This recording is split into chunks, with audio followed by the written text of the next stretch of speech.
Kathryn Hahn, congratulations. All these great things are happening. We could not be more thrilled for you. As I guess one magazine said, we are witnessing the Renaissance. And I said that about Stanley Tucci recently. I said, we've got the Tucci Sance and the Renaissance going on.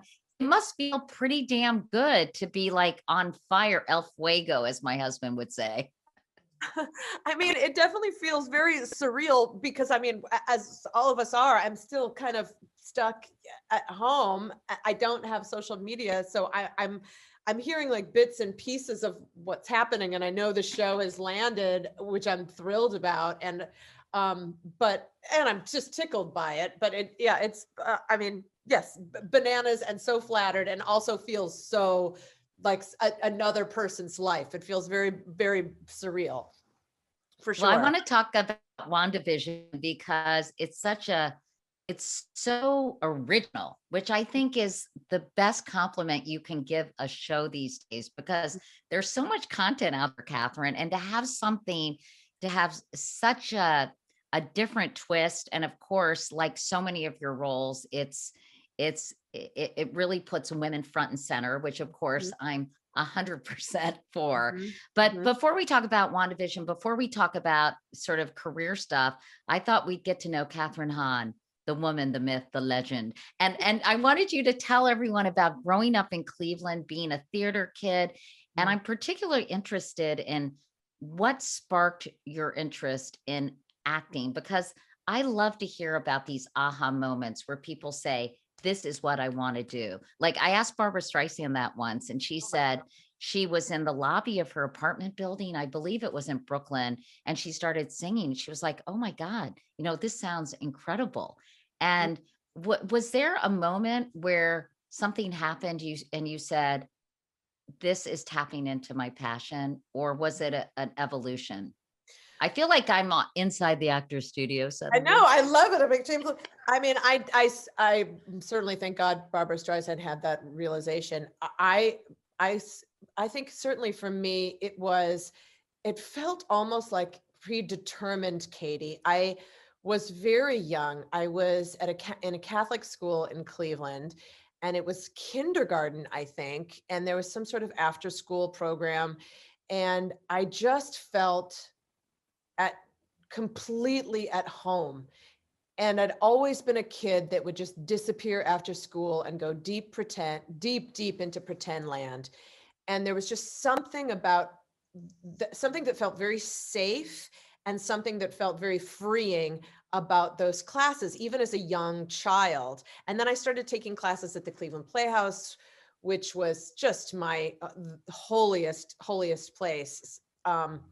As a kid, and I just would want to loiter there like all afternoon. I just loved being in those theaters. Just seeing an empty theater with a ghost lamp was just like, to me, the most beautiful thing. And yeah, so to me it just felt like this inevitability. Like I just really didn't even entertain anything else. It was just who I was, from as early as I can remember. I Wow. never And entertained when anything you were else. growing up, Kathryn, were there actors that you looked to and thought, I want to be just like so and so? Yes, I mean, growing up, there was definitely some that was back when like rep companies happened. Like each city would have their own kind of company of actors so the Cleveland Playhouse had this group of actors that I got to see play a bazillion different parts. And so I really admired their careers because they were able to play, Lear one season, check off the next. I was able to, I saw the breadth of their creativity, and that is something that was a real creative turn on to me. And then for me also, I think growing up and going to the art houses there with my mom would always take me to go see art movies. So for me, it was like, I mean, I was obsessed with, of course, the heroines of, looking back, the heroines of like the 70s, like the kind of messy. I loved Terry Garr. I loved, of course, Diane Keaton. Gina Rowlands was like the end all be all for me. Right. So like just kind of the messy, imperfect, like not perfect teeth, like messy hair, just the complicated, messy women that rode the line of funny and sad at the same time. That was all of it. That wasn't just one or the other, and wasn't there just to fill a role in someone else's story, but brought their whole complexity to a script. Like that was always something that was very interesting to me growing up. Yeah, I think we're seeing more and more, almost a renaissance, to overuse the word, of those kind of characters, kind of Mm, complete, flawed, good, not right. difficult to categorize as good Yes. or bad, just all those different things. And then Yes. you went on to Yale Drama School. So you are like a classically trained thespian, Kathryn Hahn. And so how did all that theater experience kind of inform your choice of roles? And not everyone has that kind of training and that kind of background. Well, I think, I didn't go right after undergrad. There was a couple of years in New York City where I was a receptionist in a hair salon, and I was like digging through the backstage, trying to find auditions. My husband and I would always laugh about looking at I don't know if you remember this. There was a newspaper called The Backstage for actors that would always have like auditions in the back, and there would always be a section inevitably called no pay nudity, which always made us laugh. Like, oh, sign us up. Like, please, I'm going to wait in line for that audition. But I got, so there was like a lot of struggling years before, and also Williamstown Theater Festival was a huge part of my life. But then landing at Yale was more of like a kind of, I needed a sabbatical myself, albeit an expensive one, but I needed a place to land, just to be able to do theater for a few years, not thinking that it was going to necessarily be a stepping stone to something else, but I just wanted to, I just didn't want to like hustle anymore. Like I just wanted a landing place to be able to like rehearse a play at 2 a.m. and just be around like-minded people and be around that campus and hold on to the craft, to the art of it that I was so moved by, and I feel like is so slipping away in a certain respect, in a lot of ways. Like people can get famous so fast for so many different reasons, and hats off for all of it. And for me, being an actor, a huge part of it has been rejection, and that has, I think the reason I'm still here at 47 is because I've been able to weather so much of it, because I know how important the underneath is, which is I am an actor, and I know it comes along with it, and I love my job.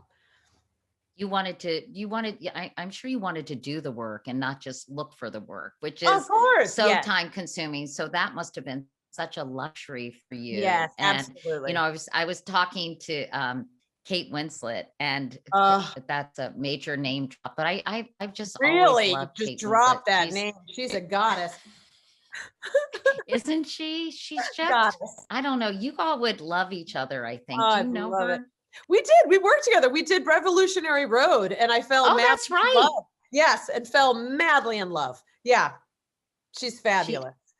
but we were talking about how you have to develop this this this inner core of confidence being an actor. And Yeah. I told her I spent a couple of months here in LA, and I just started thinking about what that would be like, and the rejection, and the if you don't have a strong sense of self, and you don't have a strong support system. I think that's why you see so many child actors get totally screwed up. Mm, How difficult that is, kind of, not only the acceptance, but then worried about, well, how many roles are going to come after this? And mhm. how am I going to top this? Or how am I going to equal it? Or how am I going to keep working? How am I going to pay the bills? And all Right. those things. And you're at the mercy of other people's, and their taste is so subjective. Right. And, it just must be hard. And so it sounds like your love and your pure, devotion to your craft and what you do, that has helped you stay grounded through kind of the ups and downs that come with this profession, right? Well, I mean, and it certainly has taken a lot of time, and you know, it's not lost on me that like the juiciest chapter has happened post kids, which I never would have anticipated, and I think that's really interesting and something I want to like definitely hammer home for young women that are interested in young people that are interested in having children, is that a pleasant surprise to me was that in fact the opposite happened. Like you know, you think there's going to be this invisibility shield and all of a sudden Right. like an expiration date or that something. Like 40 even, Kathryn, you always hear like after Yes. 40, the roles dry up. Yes, they shrivel up and vanish, and or in fact, you just start to shrink into the background. And I have found the exact opposite. So I just want to continue to tell young creators and actors and actresses that is, I have actresses in particular that I have found that to be the exact opposite. And I think it has a lot to do with like a recentering of like your, for me at least, it has been, and which I wish somebody had given me this advice, is like a recentering of like your authentic self and like what you are bringing to the table is what makes you, ironically, the most, is what's going to get you hired and what's going to get you, what makes you special, of course. Like not trying to Right. fit into this Hollywood box that you think you need to be to get to the part, to the, you know, I had been so sweatily walking into auditions and like scenarios that were just like not mine, just not mine that was never going to be me. And I just didn't know, I didn't trust what I personally could bring, because I don't think I knew who I was yet at the time. And I just certainly didn't have the confidence. So it's like, yeah, to Kate's point, I guess it's like this, we have to have this like weird mix, which I've just only realized very recently, of this very weird mix of just total of cockiness and vulnerability that have to like be hand in hand, which is a real tricky thing to find. And I'm still trying to figure it out, I suppose. Don't you think it also has to do, Kathryn, with sort of the expansion of how we see women, and this Absolutely. idea that, you know, the female gaze, and the idea that we do not solely exist for, you know, the objectification of our physicality and you know, as a supporting role, but that we're worthy in and of ourselves. I'm getting very, very Germaine Greery here, but Yeah, I we're worthy love in and it. of ourselves to play the central role in Yes. these stories. And it doesn't mean you know, as the cute girlfriend or the female supporting role or whatever, that our stories are worth telling, because they just are. Yes. I mean, and I also think, I don't know if you've, I mean, I think, yes, that there are many more creators and voices and authentic stories that are able to be told because there's clearly an audience of women that are hungry for it. And, and B, I don't know, I have found getting older that it feels almost like this space shuttle, like as I'm like zooming off into others, I just feel like a shedding of the unnecessary. So it just becomes like clearer and clearer what is really the most important. And so I'm finding myself gaining in confidence. Also something for younger women to look forward to is like the stuff that you think really had mattered in terms of like the outside looking in starts to matter less and less. And that is so liberating. Just in all aspects of life, but for this bird, it's in terms of creativity and in terms of like looking for projects and creators. Of not, if I, you know, there had been so much time wasted trying to like get the eye of someone that I had really wanted to work with, and at a certain point, it's like, okay, why not just follow the light then? Like, why not just look towards who wants to work with me? Like, rather than like try to, and then I've been able to find these like juicy collaborations and experiences. And it's been really like a fulfilling chapter. Early in your career, I know you were discovered early on by Tim Kring in the series Cross Jordan. I Yes. love Jill Hennessy, by the way, too. Oh, I think she's like the sweetheart. coolest, nicest I person, know. isn't she? And She's kind. um but for a while there, you were cast as the friend, the coworker, the wife, the sassy girlfriend, All of the it. The kind of pregnant woman. I had a big prosthetic pregnancy chapter as well. and was that frustrating for you? How did you get through that? And how did you keep from saying, hey, mofos, I want to be the star. I don't want to be the girl next, the woman next door. It was like, Katie, honestly, at that point, going to what I had said before, I really didn't think I had the agency or that I had the belief in myself to believe that I could do that. Like I was just trying to put one foot in front of the other and like carve a career and just go to where the yes was. I mean, I come from the theater. The theater is where I found the most autonomy over my performance because it was like my whole personhood. As soon as the curtain came up, that show was mine. And in terms of the camera, like I just didn't feel like an ownership over like my, I guess my performance. And I always kind of felt, I guess when I first came to Los Angeles, like a less than. Like I would look at these like, maybe I came with such a romantic idea of what it was, but I would just be like, oh, I'm not that. Oh my God, I'm not that. I'm not that. I'm not, like, I just was so, felt like I was like pretending to be an actor in a TV show rather than just like settling down into being like, I just couldn't believe still that I was a theater actor. So it just never felt like true. And so I never felt like it should be me. But I was always like grateful, but I will say I never felt like satisfied. Was there a role, Kathryn, that was really just kind of cracked your career open that you thought, wow, everything kind of started changing when I played this? There was a couple times it happened. Like I think that there was a summer in which I got to do Step Brothers and Revolutionary Road with Kate. And that was like a personal kind of shift for me that I was able to be seen in those two wildly different parts in one summer. And then but I do think Afternoon Delight, directed by Joey Soloway, was a turning point because that was my first lead.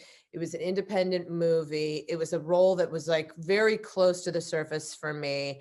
And the experience of making it was the kind of movie making that I had always dreamt about in terms of that kind of like,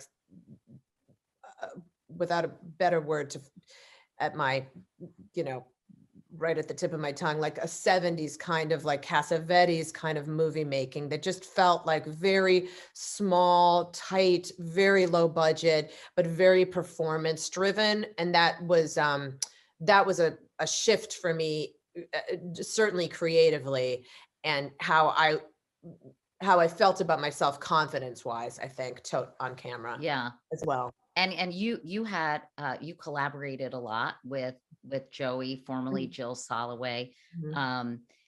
And I'm curious, what was it about that collaboration that just, seemed to work? Because you played a rabbi in Transparent, of course. You starred in I Love Dick. And did you just feel like, oh, I've come home, I have a meeting of the minds that I haven't had in a long time?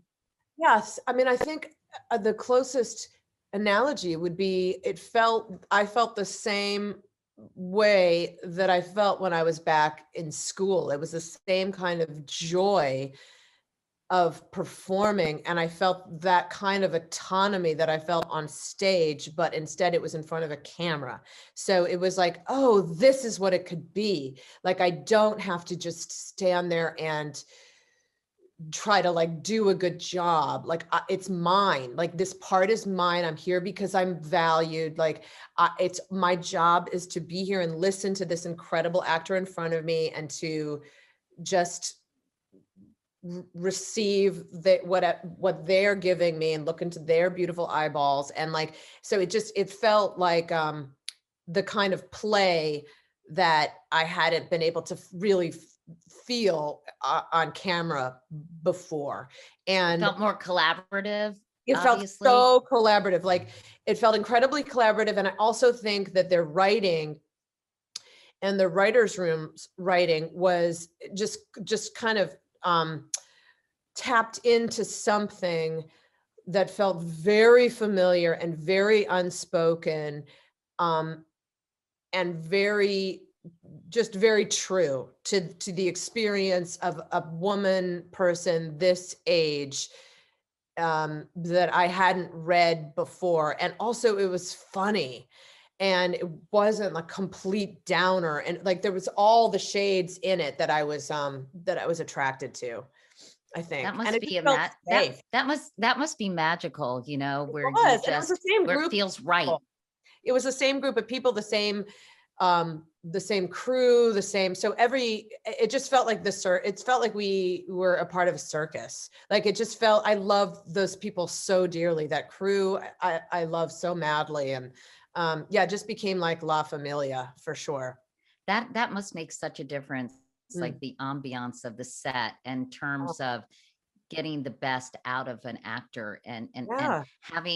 feeling you are in a safe space and feeling that you're supported. And I can only imagine how different that must feel being with a group of people that aren't warm and welcoming and happy and, you know, kind of sending out positive vibes your way when you're doing what you do, right? Well, because especially like, I mean, and I've said this before, but like I had been on jobs where I've had to simply like, smooch my co-star who I have love and adore, but like I felt more uncomfortable because I was like covered in spray tan, had hair extensions, had chicken cutlets in the in my bra, like had like the Spanx on, had like, I just felt like I was like not enough. Like I was trying to fit into this box of something.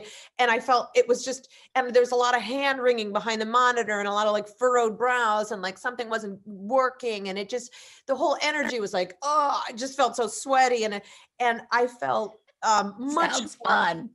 it is really fun when you just get to work and everyone's with a shield on with basically a spray gun at you, like, oh, okay. But I yeah, real fun.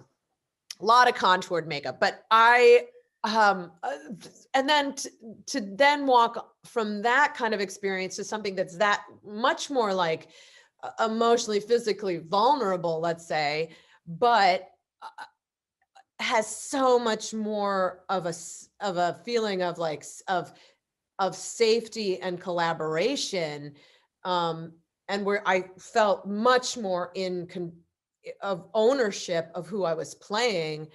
um just, it was a night and day. So interesting. I'm sure.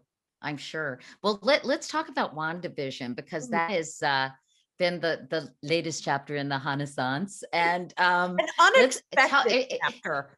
So thrilling. why. I mean, just like who would have thunk it that after, like we were just talking about like the work with Joey, like I never would have thought this was in my future. And I'm just so thrilled and tickled. It's just bananas. A Marvel TV series. I can see why was unexpected for you, and it's such and I said earlier, Kathryn, it's so original. And for the uninitiated, can Mm. you kind of describe this series? A lot of people have seen it. It's getting rave reviews, and it has a cult following and all that jazz. But for people who haven't, it's hard to describe. Yes. So I mean, give it a shot. okay, I'm going to give it a shot. I think it is, if you have watched any of the Marvel films, the thing that would always stick out to me was this little ember of flame between Vision and Wanda. Vision is an android, a robot, and Wanda is the Scarlet Witch, although she's not defined as such until this show. But they have such a dear love connection in the films, and this just basically takes that relationship and kind of expands it, as it were. Wanda Maximoff, the character in the comics, has a very deep and traumatic backstory. This is a show about her handling her grief, told through American sitcoms, which she had used as a coping mechanism growing up. So I think that's like the best way to describe it.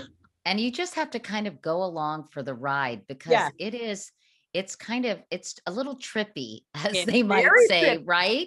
And Yes. you're like, wait a second. For me, of course, it harkened back to my childhood watching those sitcoms. Yeah. And like it's a real lift of Bewitched, and you're kind of Yes. the Gladys Kravitz character, Sure. right? Yes, exactly. It For really is. people who are my generation. But Yes. but of course it evolves, and you play I don't want to give it away for people who haven't watched it yet, because I think part of the fun is to see how everything unfolds, because it's very confusing at It first, is. It's a right? puzzle. It's a puzzle box, and it's a slow burn at first. But I think that that your patience will pay off. And I also think, just to your point, Katie, to just enjoy the nostalgia of looking at some of these old sitcoms. And if you're a younger person and hasn't seen these old sitcoms, it's kind of amazing to watch how comedy has evolved, A, how culture has evolved, B. Um, uh, just, I loved it from an actor's point of view, just to see like where women's voices registered from the 50s on. Like, it was so interesting to do a deep dive into that with Right. Lizzie. I was so weird, like how high it was, and like no one landed sentences. Like the women always kept it like, it was kind of always a question at the end, like not threatening. And it was like, oh God.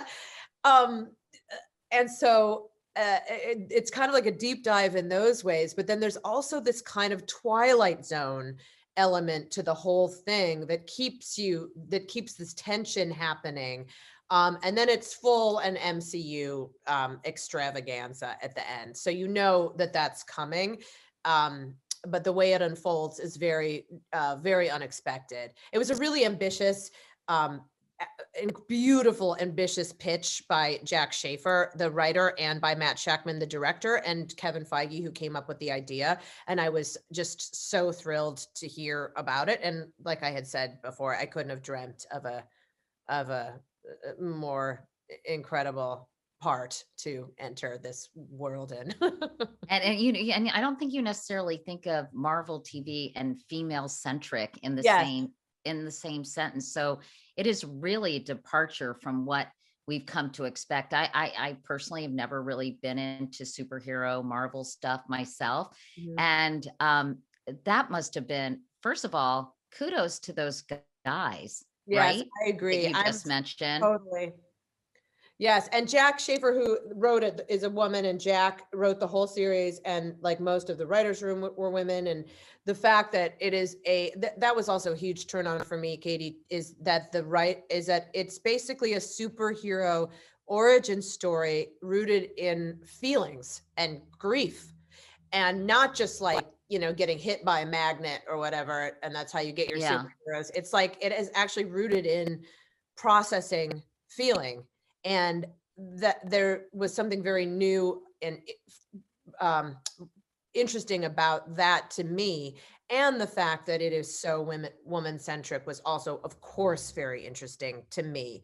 And to take the idea of like the domesticity and kind of start to flip it, and just to see like where we've come, and like all of it historically, like where is our power source, like where is our, like all of it is baked into the stew of this show, for sure. And I was just tickled to be a part of it, and so happy it landed the way it did. So excited. It really has. I mean, it really has landed. And just as a kind of sidebar, for me watching it as someone who's 64, who grew up on, the Dick Van Dyke Show, Bewitched, Father Knows Best, all these shows that really did shape my view of of women and who we Yes. were and what we could do. Thank God, the Mary Tyler Moore Show came out when I was in junior high, and I thought, Uh, well, I can be a lot more, even though Mary was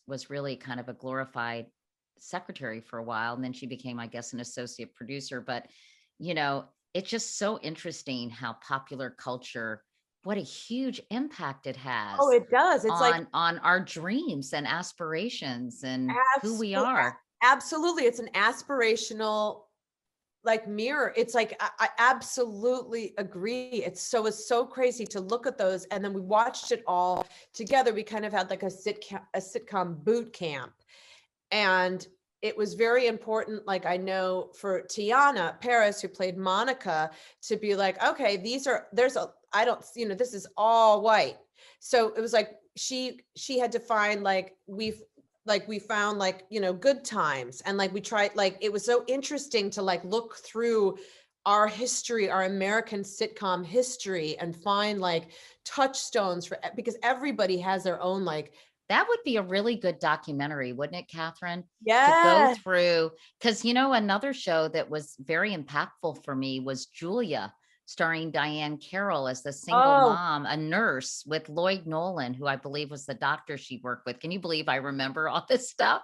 But no, I because it's baked remember it, in. it was like, wow, it opened my eyes. It was just a really important show for me as a kid. Absolutely. Like I watched, and it's funny because I don't remember the ones that were out when I was a child, but I remember watching retro sitcoms. I guess it was like on Nickelodeon, but I would come home from school. I would watch Leave It to Beaver. I would watch Happy Days. I was obsessed with Laverne and Shirley,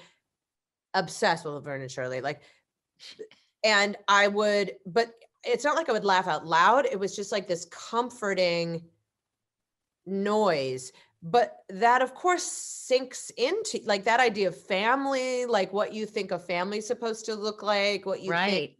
your neighborhood looks like, what you think like that kind of. That's why I think that tribute to Norman Lear also was so beautiful. That was just recently, I think, on the Golden Globes, because I was like, that human being has contributed so much. I mean, what a radical, revolutionary mind, Norman Lear, to just have seen the future and to be able to create all those different shows. Yeah, I love that this took a Norman Lear turn, but I Yeah. just, I just, No, it's I'm true. It's obsessed. true. And I think people Yeah, so people grateful. don't, I don't think people recognize like how powerful that was, because that Yes, was really when mass media was a thing, right? When the yeah, whole country's attitudes were shaped. And I think about like the courtship of Eddie's father, with Bill right. Bixby and having like a single dad, or anyway, All interesting. of it. And the limitations of, as you say, super white casts, and but also an acknowledgement of how much de facto segregation there was and continues to be in our society, right? Yes. And that there was something about the family. I mean, yes, just seeing I mean, just seeing having it be the once a week, you talk about mass, like just the idea of like the family sitting, it was like the family hearth, like once a week, that idea of just like everybody sitting down, and that's the content that was taken in, was just to like watch that particular show. And yeah, it's real. That would be a very interesting, there's got to be a documentary. Katie, what are we talking about? Yeah, we'll have to. I'm going to Google it actually after we're done and see, because I think the sitcom as cultural touchstone would be a really For interesting sure. or for somebody's like college thesis or something. Anyway, so what has the reaction been? Getting back to you, Kathryn, and I to don't want to, I want to to keep talking. to WandaVision. I mean, do you think now people are seeing you in a whole new light? Tell me, because this Marvel universe is just chock-a-block full of crazy fans. So what has happened to you? I mean, my kids are nicer to me. I think, I mean, it is like the fan base is really truly amazing. And Lizzie, I remember Lizzie and Paul saying, you know, it's a bummer that you don't get to experience the in-person thrill of some of these premieres or junkets, because you know, it is a real thrill. Because, you know, I'm just like at home, so I have no real sense of any of it. But But surely you're kind of getting, I mean, yes. fan mail and, obviously people are talking about Yes, it and my and friend who's on TikTok keeps telling me that there's like a gazillion TikToks, which are so sweet to think about, and like the meme makes me laugh a lot. Um, Agatha Harkness, your character, even has her own theme song that is like yes. top the iTunes chart. I mean, No, what's happening? what It's is so happening, Kathryn Hahn? What is happening? I mean, that was written by the Lopez's. Like yeah, that was a really crazy week. When I heard that, I was like, you guys are kidding. I was like, are you talking about? Yeah, billboards. I'm billboard charts, billboards. I can't even talk about. Yeah, but the billboards.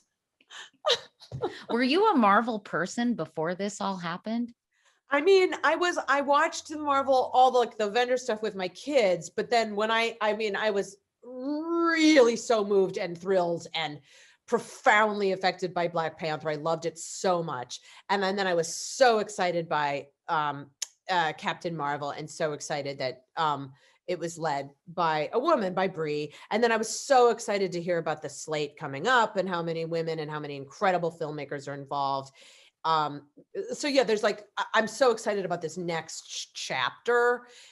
And there and of course, because of my children, I knew enough to get into all the Avenger movies, but I definitely needed a brush up before starting this, for sure. And the sitcom scenes were shot before a live audience, because I was certain there was like a laugh track in those. There was in the 60s, but in the 50s, which was the first one we shot, that was a live studio audience. Yeah. And Like that must have been fun.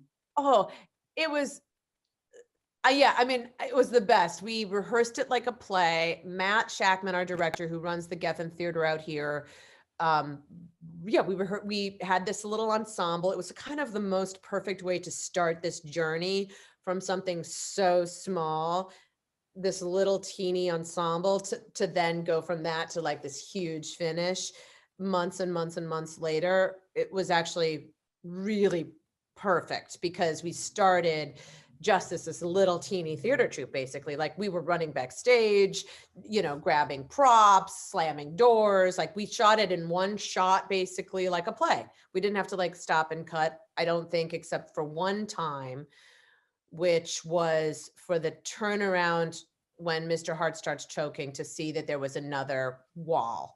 And the audience there didn't get to see that part that was put in later. So they just kept continuously laughing.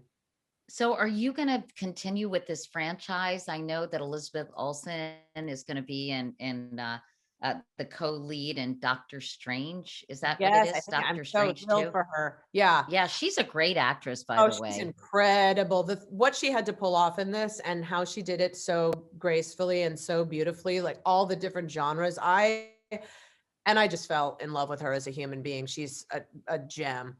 Yeah, I just think she's um and Paul too, by the way. Paul, turns out, is hilarious. I And love him. I I love him. saw a great movie about that he starred in, that was sort of a small movie on Amazon. And I think it's called Uncle, is it Uncle Larry? I can't remember, but it's about a gay man in Oh, the South. yes. And That it was was recent. yeah, it was so good. He was so good in it. And it just was this, I thought it was a beautiful movie. And anyway, you should watch it. I think Oh, you'd I'm gonna like look it. that up, because I remember it. Uncle, I know Uncle what you mean. somebody, maybe we can find out and I can mention it so people can check out his acting, but he's so Yeah. talented Yeah, he's so too. talented. And the fact that he was able to just so seamlessly and effortlessly like step into those sitcoms. Um, I mean, he's so funny, so funny. He is funny. Yeah, I mean, it's hilarious. So So are you going to be a part of this world in the future? I, What's going on? Or do you have a special, can we break some news here, Kathryn? what if we just work? I wish I have zero idea. No one has said no one has breathed a word. So I have no idea. I did find one of my long black nails in a bag, and it made me very nostalgic that I had lost one of my black Agatha nails. I was like, oh, which were held Could on by duct tape. But really, could Agatha resurface though, you think?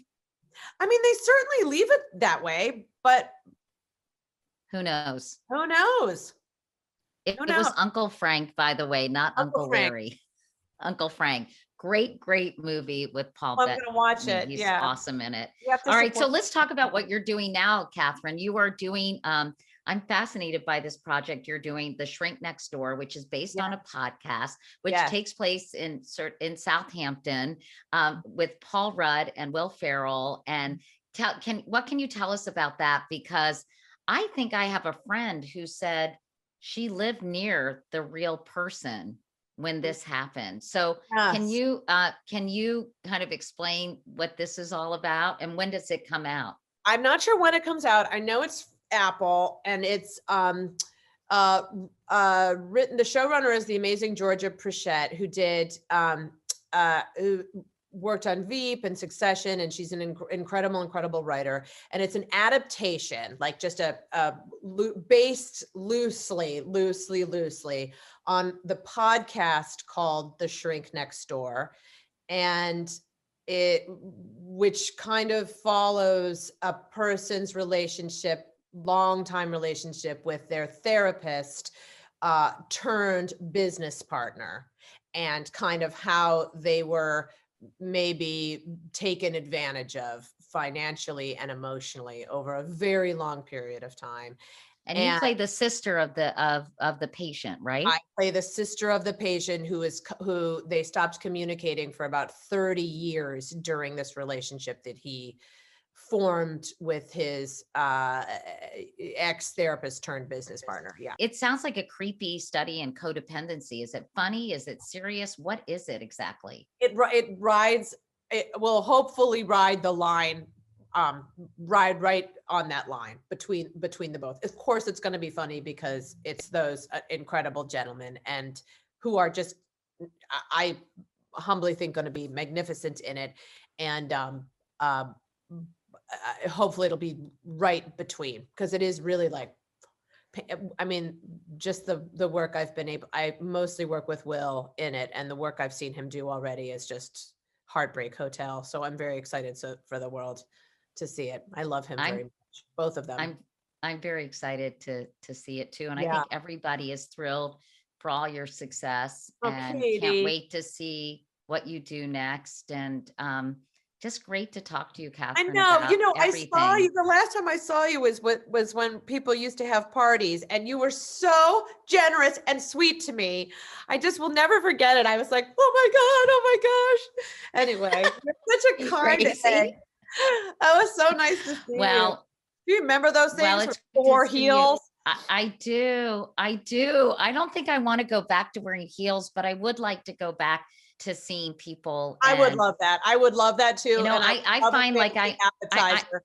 it's going to be, it's almost going to be weird, because are you going to be thinking, oh, this person is kind of breathing on me? Am I going to be okay? Like when you even just talking in normal conversation, I think it's going to be this big adjustment period. And it's like when you watch TV shows and you're like, they're sitting too close. I know. Or there are too many people at that party. They're not being careful. What are they doing? It's so feel weird, that all isn't it? the time. And then I just read this article about like why it's okay to feel super exhausted and a bit anxious after you've had an in-person social interaction. And it was basically like, you aren't taking in as much oxygen, so you're just exhausted because you've got the mask on. Right. And also you have to shout, so it's like more energy.